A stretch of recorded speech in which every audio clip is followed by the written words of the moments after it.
Terima kasih karena Engkau di tengah-tengah kami, Tuhan. Dan itu segala-galanya buat ibadah kami pada pagi hari ini. Satu yang hamba minta, Engkau ubah dan berkati hidup kami. Jangan biarkan satu orang pun pulang tanpa Yesus lahir di hatinya dan memerintah sebagai Raja. Karena itu hamba minta demi nama Tuhan Yesus, berikan kepada setiap kami roh hikmat, wahyu, dan pengertian, dan ajar kami dari perkataan firman-Mu sendiri. Di dalam nama Tuhan Yesus, dan semua kita yang percaya berkata, amin. Silakan duduk, saudara. Mari kita buka firman Tuhan dalam Injil Lukas pasal yang pertama, ayat yang ke-26 sampai dengan ayat yang ke-38. Lukas pasal yang pertama, ayat yang ke-26 sampai dengan ayat yang ke-38. Saya percaya ini kisah yang tidak asing buat kita, dan seringkali setiap Natal dibacakan. Tapi saya berdoa kebenaran firman Tuhan pagi hari ini membuat kita makin dimerdekakan. Ayat 26 kita mengatakan, dalam bulan yang ke-6 Allah menyuruh malaikat Gabriel pergi ke sebuah kota di Galilea bernama Nazaret kepada seorang perawan yang bertunangan dengan seorang bernama Yusuf dari keluarga Daud. Nama perawan itu Maria. Ketika malaikat itu masuk ke rumah Maria, ia berkata, salam hai engkau yang dikaruniai, Tuhan menyertai engkau. Maria terkejut mendengar perkataan itu, lalu bertanya di dalam hatinya, apakah arti salam itu? Kata malaikat itu kepadanya, jangan takut hai Maria, sebab engkau beroleh kasih karunia di hadapan Allah. Sesungguhnya engkau akan mengandung dan akan melahirkan seorang anak laki-laki, dan hendaklah engkau menamai dia Yesus. Ia akan menjadi besar dan akan disebut anak Allah yang maha tinggi, dan Tuhan Allah akan mengaruniakan kepadanya tahta Daud bapa leluhurnya, dan ia akan menjadi raja atas kaum keturunan Yakub sampai selama-lamanya, dan kerajaannya tidak akan berkesudahan. Kata Maria kepada malaikat itu, bagaimana hal itu mungkin terjadi karena aku belum bersuami? Jawab malaikat itu kepadanya, Roh Kudus akan turun atasmu, dan kuasa Allah yang maha tinggi akan menaungi engkau. Sebab itu anak yang akan kau lahirkan itu akan disebut kudus, anak Allah. Dan sesungguhnya Elisabet sanakmu itu, ia pun sedang mengandung seorang anak laki-laki pada hari tuanya, dan inilah bulan yang ke-6 bagi dia yang disebut mandul itu. Sebab bagi Allah tidak ada yang mustahil. Kata Maria, sesungguhnya aku ini adalah hamba Tuhan, jadilah padaku menurut perkataanmu itu. Lalu malaikat itu meninggalkan dia. Ada beberapa hal yang saya ingin sampaikan yang Tuhan taruhkan dalam hati saya pada pagi hari ini sebagai pesan Tuhan buat setiap saudara. Yang pertama, kalau Anda perhatikan, Alkitab mengatakan ketika malaikat Gabriel menyampaikan salam kepada Maria, dan dia berkata, salam hai engkau yang dikaruniai, Tuhan menyertai engkau. Ketika salam disampaikan, firman mengatakan, ia bertanya, Maria terkejut mendengar perkataan itu, lalu bertanya di dalam hatinya, apakah arti salam itu? Nah, dengar baik-baik saudara. Orang yang hidup bergaul dengan Tuhan, kalau kita mengenal akan Tuhan kita, Anda dan saya akan punya reaksi yang sama seperti yang ada pada Maria. Mestinya orang ketika mendapatkan salam tertentu, dia tahu apa maksudnya salam itu. Kalau Anda mendengar orang berkata shalom, artinya dia berkata damai Tuhan turun atasmu. Atau orang mengatakan kepada Anda puji Tuhan, artinya kita mengerti dia memuliakan, dia memuji nama Tuhan.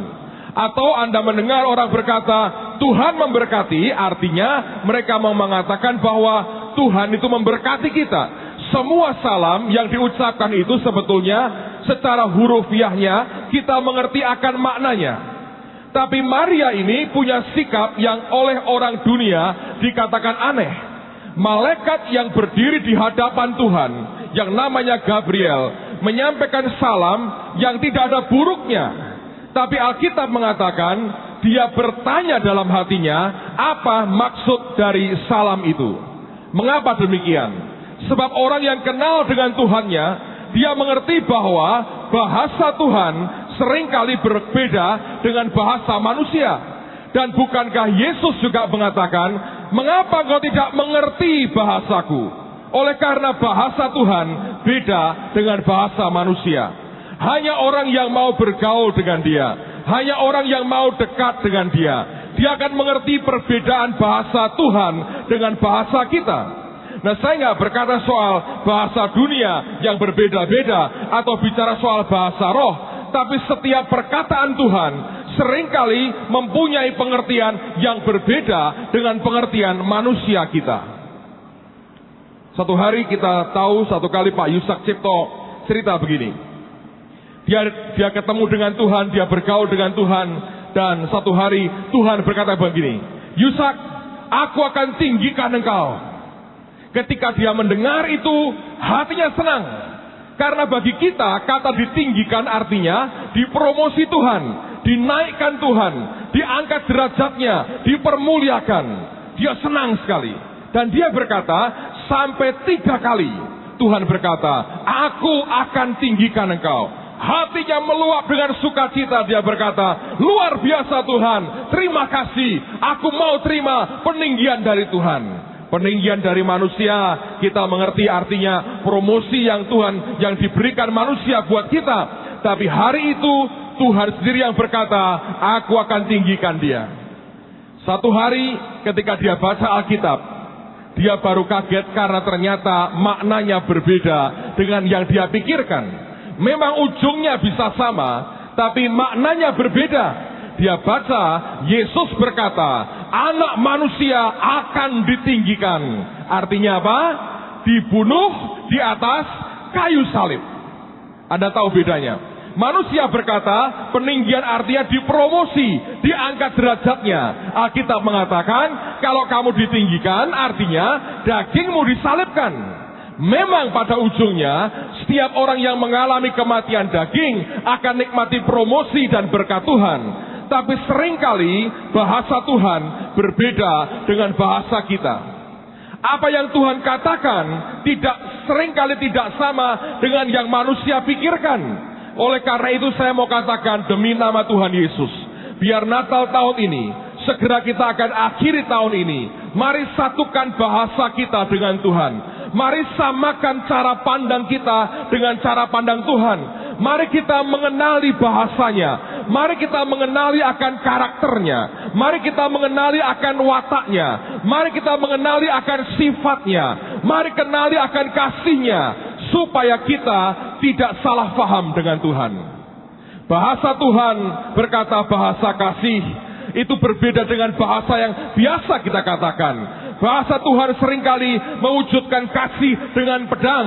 Kita berpikir kasih itu sama dengan belayan. Anda harus mengenal Tuhan secara pribadi, supaya kita mengerti bahasa Tuhan itu berbeda dengan bahasa kita. Sehingga setiap kali Tuhan berbicara kepada kita, segera kita mengerti maknanya. Apa yang sebetulnya Tuhan ingin katakan dalam kehidupan kita. Tapi hal kedua yang menarik adalah begini, saudara. Alkitab mengatakan pada waktu Gabriel menyatakan akan rencana Tuhan, akan maksud Allah. Akhirnya Maria berkata begini pada ayat yang ke-38. Dan ini poin utama yang saya mau sampaikan buat Anda pada pagi hari ini. Kata Maria, sesungguhnya aku ini adalah hamba Tuhan.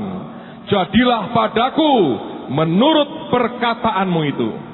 Kalau Anda lihat dalam Alkitab versi yang lain, The Message misalnya, firman ini mengatakan sesuatu yang berbeda, dengan ekspresi yang berbeda, tapi penuh dengan understanding yang bagus sekali. Maria berkata begini, yes, I see it all now. Dia berkata, ya, aku melihat seluruhnya sekarang. Dia berkata, I see it all now.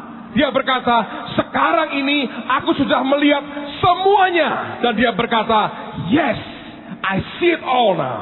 Dan dia berkata kemudian, I am the Lord's maid. Aku ini hamba Tuhan, ready to serve, siap untuk melayani. Lalu Maria berkata, let it be with me, just as you say. Jadilah kepadaku sebagaimana yang engkau katakan. Orang bisa mengerti bahasa Tuhan. Orang bisa berkenan di hadapan Tuhan. Orang bisa tidak kecewa dengan Tuhannya. Orang bisa tidak sakit hati dengan Tuhannya.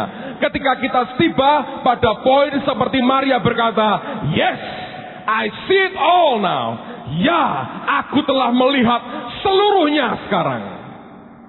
Mengapa banyak orang sakit hati dengan Tuhan? Mengapa banyak orang kecewa dengan Tuhan? Karena mata kita belum melihat keseluruhan. Kita baru melihat sepotong dari apa yang Tuhan kerjakan. Kita hanya melihat sebagian dari yang Tuhan lakukan. Kita hanya melihat satu sisi dari yang Tuhan kerjakan. Itu membuat orang sakit hati dengan Tuhan. Oleh karena bagian yang kecil yang kita lihat seringkali mengecewakan kita. Tapi ketika orang bisa berkata seperti Maria berkata, ya, aku telah melihat semuanya sekarang. Dia akan berkata, aku siap untuk melayani, aku hamba Tuhan, jadi kepadaku seperti yang Tuhan inginkan. Dalam kehidupan kita, Anda harus belajar sesuatu. Alkitab mengatakan Tuhan menetapkan langkah-langkah orang. Dia kerja langkah demi langkah. Dia kerja step by step. Alkitab berkata, firman-Mu pelita bagi kakiku dan terang bagi jalanku. Saya pernah mengatakan, zaman dulu nggak ada senter. Orang memakai sepatu khusus ketika dia mau jalan pada malam hari, di mana pada ujungnya diberi sumbu kecil dan dia nyalakan akan api kecil. Tidak boleh terlalu besar karena bisa membakar pakaiannya. Hanya api kecil yang sebetulnya juga mudah padam kalau kita biarkan. Dan api kecil itu hanya memberikan petunjuk buat mata kita selangkah di depan kita. Dia kerja step by step. Dan seringkali langkah-langkah awal kita kelihatannya tidak baik. Nampaknya buruk sekali. Tapi engkau harus memberikan kesempatan Tuhan menunjukkan rancangannya yang utuh. Sampai engkau bisa berkata, yes, I see it all now. Aku telah melihat seluruhnya sekarang. Pada saat matamu bisa melihat seluruhnya yang Tuhan kerjakan dan siapkan buat kita. Tidak ada orang akan takut, tidak ada orang kecewa, tidak ada orang akan salah langkah, dan tidak ada orang akan berbuat apapun untuk bisa mendapatkan yang dia mau. Tapi dia akan berserah dan percaya Allah punya rencana yang luar biasa buat kita, saudara. Jangan pernah kecewa dengan dia. Engkau hanya belum melihat seluruhnya. Orang harus datang ke Tuhan, lalu kemudian dia akan mulai melihat bagian demi bagian dari maksud Tuhan yang luar biasa. Sudah puluhan tahun saya layani dia. Tidak satu hari pun Tuhan yang saya sembah mengecewakan hidup saya. Saya tahu saya sering mengecewakan dia, tapi tidak satu kali pun dia mengecewakan hidup anak-anaknya. Persoalannya, kita belum lihat keseluruhannya. Saya teringat ketika saya menjelang selesai SMA. Pada waktu itu saya sudah mengerti Tuhan akan panggil saya jadi seorang hamba Tuhan. Yang saya tahu pada waktu itu kalau Anda mau jadi pendeta, jadi hamba Tuhan, Anda harus sekolah Alkitab, sekolah teologi. Dan itu yang di benak saya, aku mau jadi hamba Tuhan, aku akan sekolah Alkitab, aku mau sekolah teologi. Zaman itu ada begitu banyak teman-teman kami yang berniat studi lanjut ke luar negeri. Ada yang ke Amerika, ada yang ke Kanada, ada yang ke Australia, ada yang ke Eropa.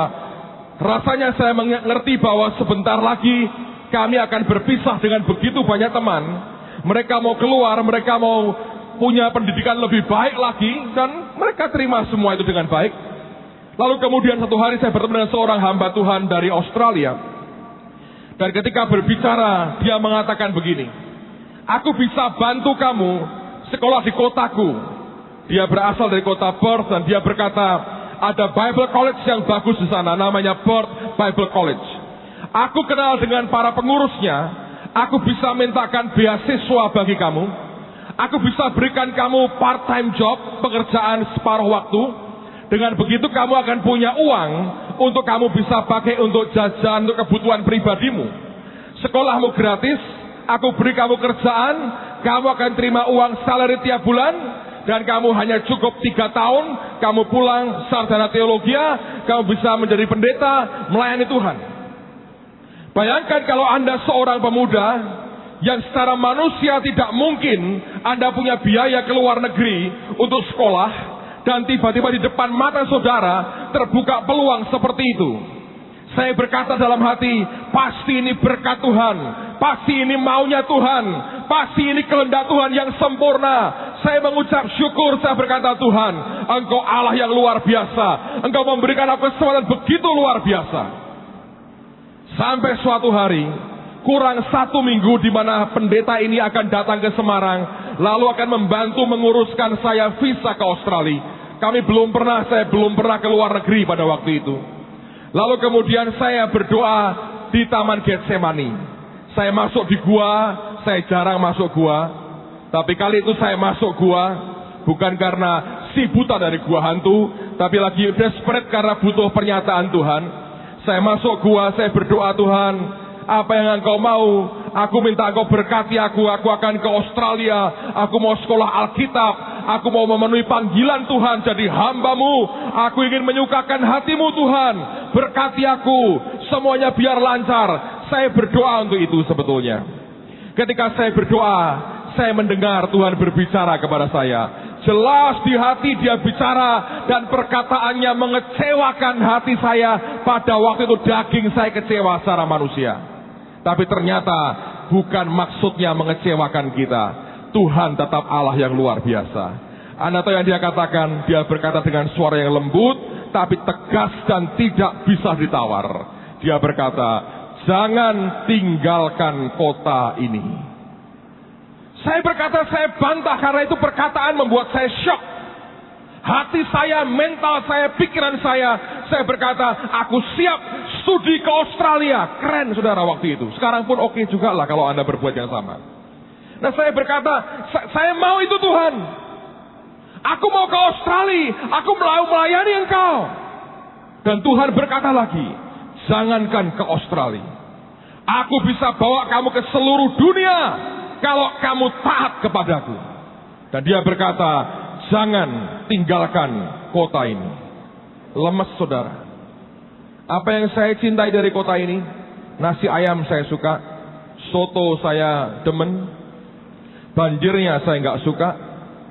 Yang lain saya nggak punya apa-apa, dan saya nggak punya siapa-siapa yang saya bisa pertahankan untuk masa depan saya. Saya pikir saya harus keluar dan do something dan siapkan diri saya. Pulang ya pulang, tapi sudah siap jadi hamba Tuhan. Tapi dia berkata berbeda. Nah saya belum lihat seluruhnya waktu itu. Saya belum bisa ngomong seperti Maria berkata, yes, I see it all now. Saya berkata, aku nggak bisa lihat maksudmu. Dan dia hanya berkata, jangan tinggalkan kota ini. Lalu saya berkata begini, lalu aku suruh ngapain Tuhan? Aku kan mau jadi hamba-Mu, melayani Engkau. Dia berkata, sekolah di sini saja. Saya bilang, ambil jurusan apa? Yang saya suka Alkitab. Baca textbook saya sudah bosan, capek. Matematika, begitu. Ini bagus, gak usah mati-matian. Kehidupan dalam Alkitab. Lalu kemudian saya berkata begini, ambil jurusan yang kamu suka. Saya bilang, gak ada yang gua suka kecuali Alkitab dan satu lagi. Waktu kecil saya suka baca komik. Dan komik yang saya baca, komik yang ada background sejarahnya. Saya bukan suka komik-komik novel picisan yang membuat engkau jatuh cinta, gitu, sehingga orang berkata kalau cinta sudah melekat, tai kucing rasa coklat. Saya nggak mau. Saya mau Van Houten, bukan tai kucing, saudara. Saya mau yang real. Saya nggak mau yang begituan. Saya baca sejarah. Saya cerita masa lalu itu buat saya menarik sekali. Saya bilang, ada Tuhan, sejarah. Nah dia berkata, ya sudah, kuliah itu saja. Nah, saya mau jadi apa kuliah sejarah? Apa kita ngomong fosil hari ini dapat beras, saudara? Apa Anda ngerti soal Mojopahit tiba-tiba Anda jadi kaya, punya istana kayak Raja Hayam Wuruk? Enggak juga kan? Saya mau jadi apa Tuhan? Semua teman-teman saya ekonomi.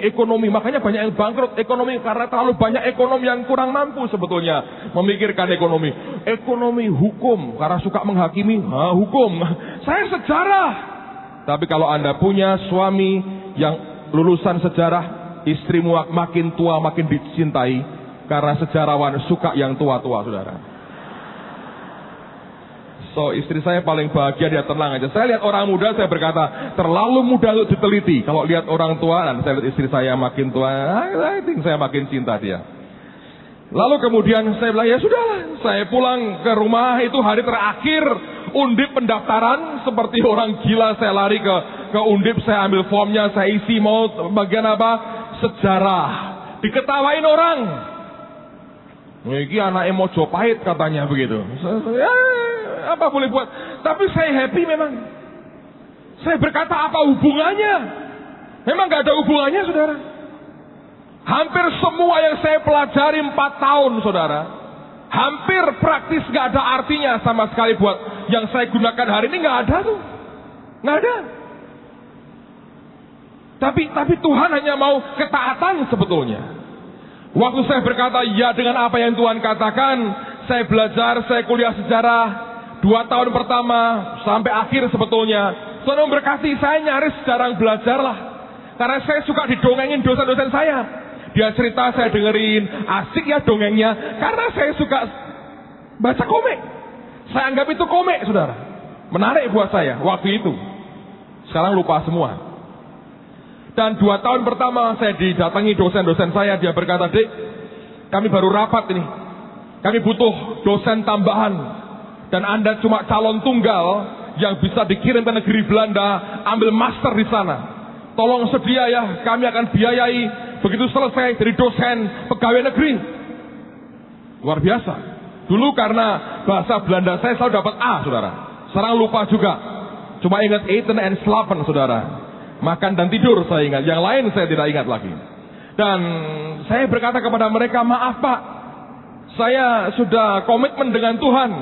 Izinkan saya mengabdi ke bangsa ini dengan cara yang berbeda di jalur yang lain. Mereka bisa mengerti itu. Teman-teman saya berkata, kamu goblok, bego katanya. Kami mau nggak kepilih. Kamu calon tunggal, sekolahkan di negeri Belanda, biaya negara, pulang sudah enak, ngajar, dapat gaji, seragam korpri waktu itu. Kurang apa? Saya bilang ya kurang memang. Kurang sesuai dengan kehendak Tuhan saya. Mereka nggak bisa ngerti. Dan ketika saya tolak juga saya berkata, iya ya mungkin aku goblok sekali. Tapi Tuhan hanya bisa berkata, ingat aku sudah panggil kamu jadi hambaku. Tapi saya berkata, mana buktinya? Tentu saya senang khotbah di Kampung Trengguli, Kampung Brontongan. Saya suka itu.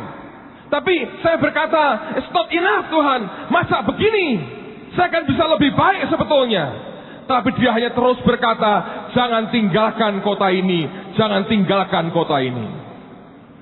Saya beritahu saudara, demi kasih Tuhan, zaman dulu berbeda dengan sekarang. Sekarang banyak orang cari menantu pendeta, karena orang banyak stres. Kalau ada mantu pendeta mendoakan tanpa ngasih persembahan, sehingga lebih tenang. Dulu saudara, ini kelompok askiran, gitu, verkoper lebih baik daripada pendeta. Berkoper minimal punya pengalaman banyak. Pendeta nggak punya apa-apa. Susah. Puasa karena terpaksa. It's true. Sekarang banyak pengusaha menjadi pendeta. Ada orang berkata pada teman saya begini, aku punya duit sedikit nih, ayo join buat gereja. Kolektor kita bagi berdua. Gila saudara. Orang cari kolektor hari ini karena itu jadi pendeta. Saya berterima kasih di JKI ini minimal tidak ada. Kalau ada mari kita rapatkan sama-sama. Tapi saya berkata tidak mudah untuk mengiyakan yang Tuhan mau. Tapi sekian puluh tahun berjalan sampai dengan hari ini. Tentu hari ini saya bisa berkata, yes, I see it all now. Aku bisa lihat semuanya sekarang. Tapi jujur saya berkata, sekian puluh tahun yang lalu, saya belum bisa melihat itu. Saya belum bisa berkata seperti Maria berkata. Tapi hari ini saya berani berkata kepada Anda, ya Tuhan, aku sudah melihat semuanya itu. Dan Dia genapkan semua janjinya. Dia buktikan apa yang Dia katakan, ya dan amin. Hari ini kalau saya berdiri di sini, bukan karena kehebatan manusia, tapi karena rencana Tuhan itu luar biasa buat setiap kita. Anda keluar ke seberang, satu hari kelak, saya berdoa, kalau Allah izinkan, Tuhan izinkan, Natal tahun depan, kita bisa pakai sementara Holy Stadium buat kita pakai untuk Natal memuliakan nama Tuhan. Amen, saudara. Allah kita luar biasa. Saya heran lihat Tuhan, saya berkata, siapa aku ini Tuhan? Dan Tuhan berkata, kamu bukan siapa-siapa, tapi siapa aku lebih penting daripada siapa kamu. I am that I am. Amen. Aku adalah aku. Kita gak terlalu penting. Dia siapa? Itu yang paling penting buat kehidupan kita. Nah, dengar baik-baik. Di sini ada orang-orang yang hatinya selama ini kecewa. Engkau mengalami begitu banyak hal yang mengecewakan hidupmu. Sebab engkau belum tahu semua yang Dia maksudkan. Tapi beri waktu ke Tuhan. Hidup dalam penyerahan ke Dia. Natal tahun ini biar merupakan Natal di mana kita berkata, ya Tuhan, aku bisa melihat semuanya. Aku ini hamba-Mu. Aku siap melayani. Jadilah kepadaku sebagaimana yang Engkau katakan. Perlu penyerahan. Perlu engkau menyerah ke Tuhan. Perlu engkau datang ke Dia. Menarik saudara, ketika Maria berkata begitu, cerita ini diakhiri dengan perkataan apa? Lalu malaikat itu meninggalkan dia. Di rumah tolong baca ayat-ayat sebelumnya. Ketika malaikat yang sama datang ke Sakaria, oleh karena ketidakpercayaan Sakaria, heran Alkitab hanya berkata, tapi tidak ada perkataan malaikat meninggalkan dia. Saya percaya surga lega kalau anaknya bisa berkata, aku melihat semua Tuhan. Aku melihat semuanya. Aku hamba-Mu. Aku siap melayani. Jadilah kepadaku apa yang Kau katakan. Saya rindu berdoa. Pulang dari tempat ini, tidak ada lagi orang yang kecewa dengan Tuhan. Engkau mungkin belum melihat semuanya. But one day, kalau hari ini engkau memberikan hidupmu ke Tuhan, engkau akan berkata, ya Tuhan, aku lihat semuanya. I see it all now. Sekarang aku telah melihat semuanya. Tuhan itu ajaib. Saudara tahu, Dia punya sense of humor yang tinggi sekali. Awal-awal saya ke Australia, saudara, saya cerita, saya tidak melebih-lebihkan. Saya berkali-kali datang ke Australia hanya 2 hari. Terbang Jumat malam, Sabtu sore khotbah, Minggu pagi sore khotbah, Senin pagi pulang ke Semarang. Saya lebih sering tidur di Melbourne dan Sydney daripada tidur di kota Demak. Saya belum pernah tidur di kota Demak, saudara. Anak tahu, dia punya sense of humor. Dia berkata gini, kamu berapa kali bolak-balik ke Sydney? Saya berkata, nggak kehitung Tuhan. Ke Melbourne, apalagi? Dan dia berkata, lihat yang aku katakan kepadamu. Ingat di gua sana, kamu nangis, kamu kecewa dengan aku. Dia berkata, aku Tuhan membuktikan siapa diriku. Satu hari saya ngurus perpanjangan visa ke Amerika. Pada akhir beberapa bulan yang lalu. Datang ke konsulat Amerika. Saya maju serahkan formulir saya. Ada staf konsulat Amerika di Surabaya yang temuin saya, orang Amerika, orang bule. Dia bilang, minta paspor saya. Saya berikan paspor saya. Dia kaget, dia buka paspor saya. Double 2. Penuh cap. Banyak negara. Dia berkata pada saya, Anda hanya pendeta saja? Saya berkata, ya. Tidak ada bisnis lain, tidak ada. My business is preaching the gospel. Saya berkata, bisnis saya memberitakan Injil. Dia hanya geleng-geleng berkata, belum pernah saya lihat pendeta pasportnya kayak begini. Dia lihat, dia bingung. Dalam 9 hari, dia keluarkan visa saya, dia beri saya 5 tahun lagi. Luar biasa. Saya berkata kepada Anda, saya nangis, saya bilang Tuhan, bukan karena saya. Di gua yang sempit dan pengap hari itu, dalam keadaan frustrasi, engkau berkata, jangankan ke Australia, aku bisa bawa kamu ke seluruh dunia, kalau engkau taat kepadaku. Dan saya masih ingat perkataannya berdengung begitu keras, jangan tinggalkan kota ini. Saya tidak mengerti sampai kapan. Saya berharap sampai Tuhan datang kedua kali. Sekarang saya makin cinta dengan kota ini. Saya tinggal di atas sudah kebanjiran lagi soalnya saudara. Tapi saya berkata kepada saudara, demi kasih Tuhan, jangan kecewa dengan Tuhanmu. Kalau engkau berikan hidupmu ke Dia malam hari ini, pagi hari ini, saudara akan satu kali berkata, yes, I see it all now. Aku lihat seluruhnya sekarang. Mari tundukkan kepala, datang kepada Tuhan.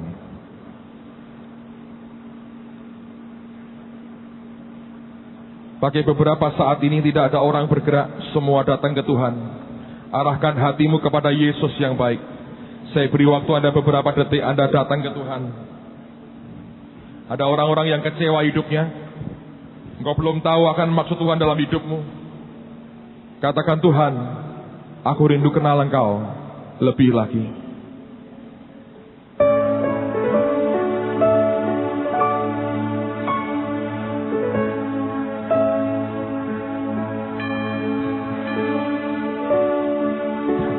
Sembahyang. Aku rindu kenal Engkau lebih lagi.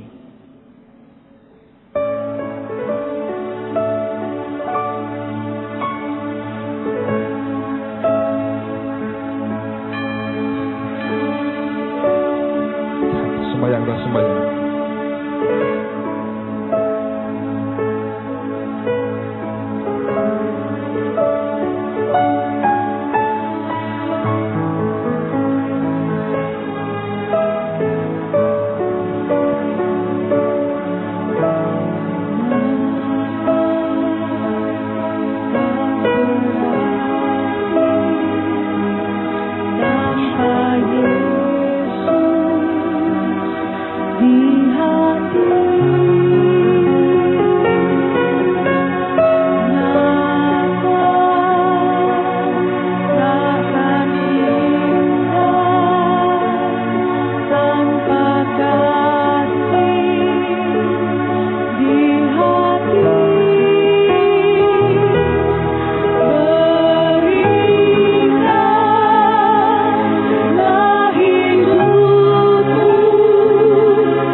Izinkan saya berdoa bagi setiap saudara pada pagi hari ini. Engkau yang berkata, Tuhan, selama ini aku tidak tahu akan rencana dalam hidupku. Masa depanku juga kabur. Tidak jelas, semua hidupku tidak menentu. Tidak punya pegangan apapun dalam hidupku. Tapi hari ini aku mau datang kepadamu, Tuhan. Supaya satu hari aku bisa berkata seperti Maria berkata, ya, aku telah melihat semuanya. Ada banyak hal yang mengecewakan aku, Tuhan. Keadaan sekitar semua membuat aku jadi orang yang gamang, yang bimbang, yang tidak punya pegangan apapun dalam hidupku.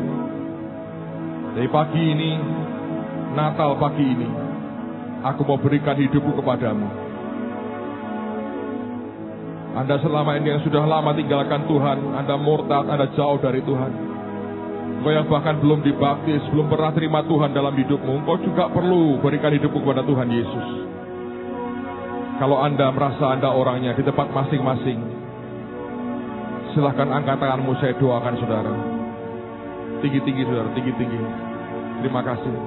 Ada yang lain tinggi-tinggi. Kalau engkau mau berikan hidupmu kepada Tuhan, engkau berkata, aku mau Tuhan, aku mau. Aku mau Natal ini berarti buat aku. Silahkan saya undang sekali lagi, Anda angkat tanganmu tinggi-tinggi, saya mau berdoa, saudara. Baik, Anda yang angkat tangan dengan hormat, saya minta Anda maju ke depan. Saya mau doakan Anda pada hari ini juga. Mari. Yang angkat tangan tadi, mari maju ke depan.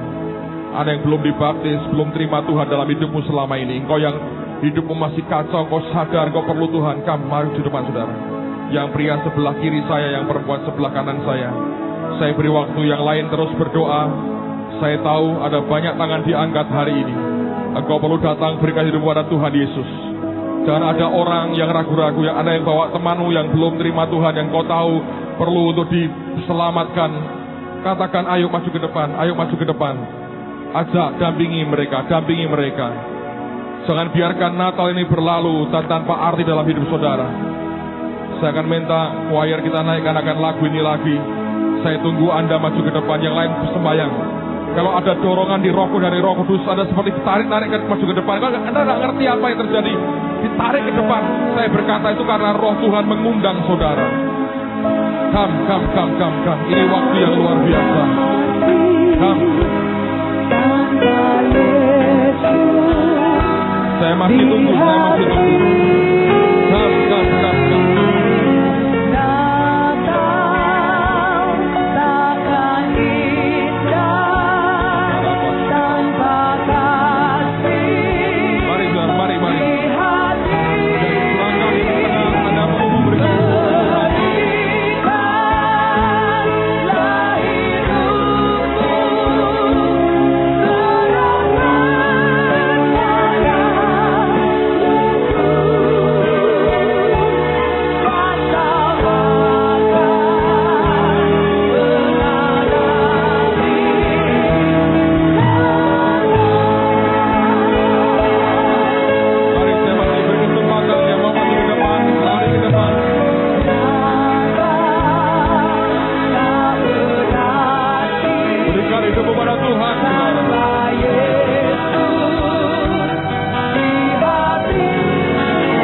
Saya berdoa buat saudara. Saudara berkata begini, ada yang masih di belakang, engkau sungguh butuh Tuhan.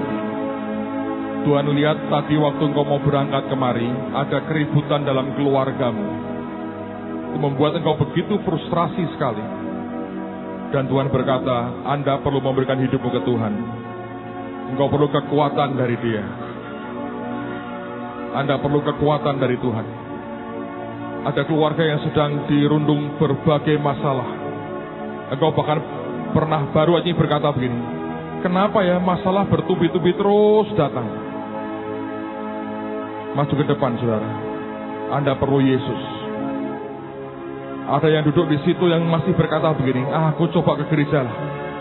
Anda belum pernah kebaktian sebelumnya. Engkau hanya berkata, aku mau coba ke gereja. Saya beritahu, bukan karena engkau mau coba ke gereja, karena Tuhan sedang panggil engkau. Dia undang engkau. Kalau engkau sadar, ya Pak, saya orangnya. Maju ke depan, saudara. Berikan hidupmu pada Tuhan pagi hari ini. Supaya Natal tahun ini berarti buat saudara. Supaya Natal tahun ini punya makna bagi hidupmu. Dan sejak hari ini engkau punya arti dalam hidup saudara. Sampai satu hari engkau akan berkata seperti Maria berkata, yes, I see it all now. Aku telah lihat semuanya sekarang. Saya masih tunggu ada beberapa orang lagi yang perlu maju ke depan dan berikan hidupmu pada Tuhan. Segera lari ke depan, saudara. Saya masih tunggu beberapa detik lagi.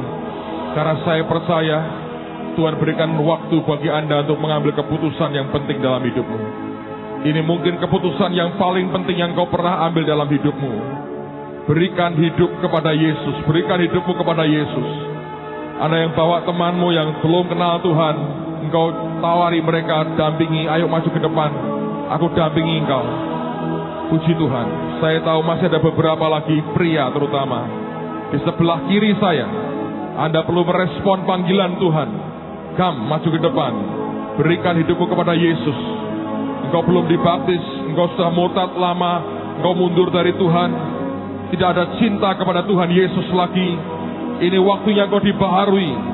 Natal tahun ini engkau akan dibaharui Tuhan dengan cara Allah yang luar biasa. Puji Tuhan, puji Tuhan. Masih ada lagi. Saya tahu di sebelah kiri saya kuat sekali ini. Masih ada cukup banyak yang harus lari ke depan. Berikan hidup kepada Tuhan. Sebelah kanan juga kalau ada, come. Tapi saya rasa kuat di sebelah kiri ini. Ada beberapa yang harus lari ke depan. Tuhan menanti saudara. Dia mengasihi engkau. Izinkan dia menggenapkan rencananya dalam hidup saudara. Percayalah, dia tidak akan pernah mengecewakan kita. Dia bukan seperti manusia yang kau kenal selama ini. Karena kasihnya besar dalam hidupmu. Saya masih beri waktu lagi. Oke, kamu maju ke depan. Yang bawa temannya, yang tahu temannya belum dalam Tuhan, kau berkata, ayo maju ke depan. Thank you, Lord.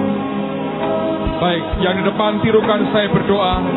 Tirukan saya berdoa dengan suara nyaring, dengan pengertian, dengan segenap hati, dengan understanding. Tirukan doa saya. Katakan, Tuhan Yesus, Tuhan Yesus, terima kasih. Karena pagi ini, pada Natal ini, aku diberi anugerah untuk datang kepada Yesus. Ampuni Tuhan semua dosaku. Aku mengakui semua pelanggaranku. Ampuni Tuhan semua kenajisanku, kekotoranku. Di dalam nama Yesus, aku percaya pengampunan Tuhan, darah Yesus membasuh aku. Pagi hari ini, aku buka hatiku. Aku undang Yesus masuk di hatiku. Aku terima Yesus sebagai Tuhan, Juru Selamat pribadi dan Raja dalam hidupku. Sejak pagi hari ini, aku percaya hidupku dibaharui. Yang lama sudah berlalu, yang baru kini muncul.